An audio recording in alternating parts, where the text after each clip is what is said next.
Korinto bi a woloni ji enyo ichokome klin kukuji enyole ngamo Paulo niji Yesu bofo yenumosumo naale ke onyemi Timoteo lenma wolone ya hanyumo asafoni yo Korinto le ke hechelo ele fe ni yo akaya mu le fe dromo ke hejole nije wochenyumo le ke wonu cho Yesu Kristo denle ahanye keje kuku niji eten ke ashinyo make ekume Paulo da nyumoshi yeyeli kebu amohewo ajo nyumo wonu cho Yesu Kristo chele moniji musun chonleche ke mi sheje mo fe nyumole isheji owo mi ye wo mane hunu ile family kuni wo hu wonye woke mi sheje mo ni nyumo ke sheji owo dienche wo mi le asheje meni na amane hunu le amin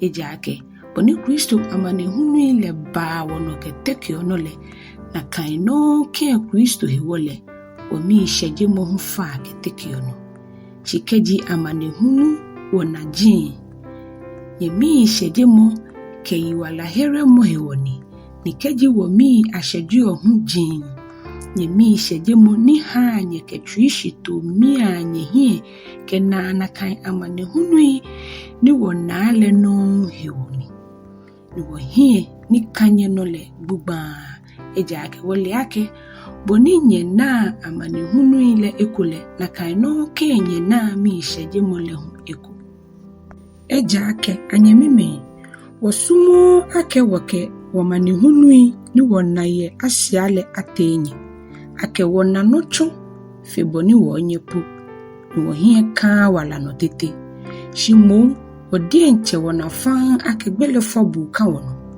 kodi woke wo hi aka fon odienche wo hinu shimo woke fon nyumo ni te ogbohin ashine no nyumo ni jie woke je gbele ni yo gbeye tamone kenemli ni ba jie wo ni wo hi kano ake ebaya no ejie wo keji nye fata hike pafai nye hawo koni me pi adashi ahawo ye dromo keni nya ke hawo ye me pi afai pamole hewo keje kuku ni jinyo make enyo ke ashina agbe Paulo chake egbe faale hegbe jianoto shi wo shale ne we nile odase ni eyowo ake hechemo ke twi kron yenyumo hie okeba woje ye jinemi titrile ye wokenyete ishihilemni ije helu gbe fa nile na shimo nyumo dromo na eje ake wo ma nye ni bi ukropome fini ni nye kanyo ni asanyele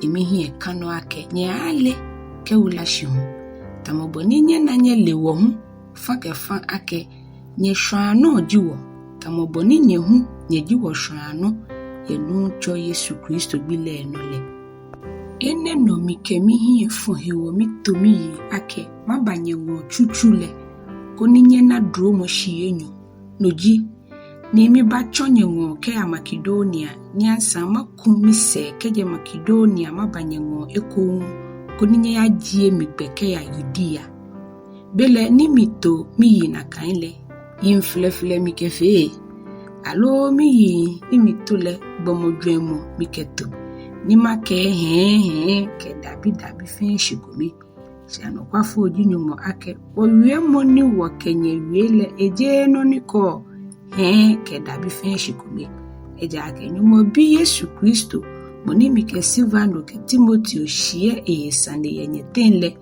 eje ke dabi fen shikomi shimu eje eje ake le jinyumo shiwe aboni yo nefe dinu hewa wachon eno wakeo ame ke wonyumo hie nyamle shinyumo jimo ni ha wakenye fion shi ya Kristo mle ni ufowo mo le no eso wana ni kemumule ehawo ake yiba fono ye watwi amnehu shimile mi chanyumo ni ebayi odase eshimi keji eje anokwale ake ye yiba mo hewo mina koma ba Korinto le je ake nye himo ke yelile nyongo yo eje ake nye damo shishi ye himo ke yelile mni shimu fata nye hike minchuni ke hanye miishe namu Hallelujah. Korinto bi awolo ni ji enyo. Yicho enyo. Klin kukujin edwe. Shimi kpemni ye mi di enchemi ye akemike nkomo ye libanye wondon. Eja ake kemi hanye ye nkomole. Na mo ba sheje mimi akemono ni mi ha eye nkomole. Ni mi manye nekeni neno koni kemi bale. Me ni kulesa ake ameha mimi ashemi hele. Aka ha mi nkomo. Eja ake mi hi kanye fe nye no ake. Nyana ake mimi she di nye fe nye mi she. Shibide hejura mupi ke chuyeli baba o mni. Mike ya fonu baba o manye. Je ni nyere ahonye. Shimbu ninye na sumo baba o ni misumu.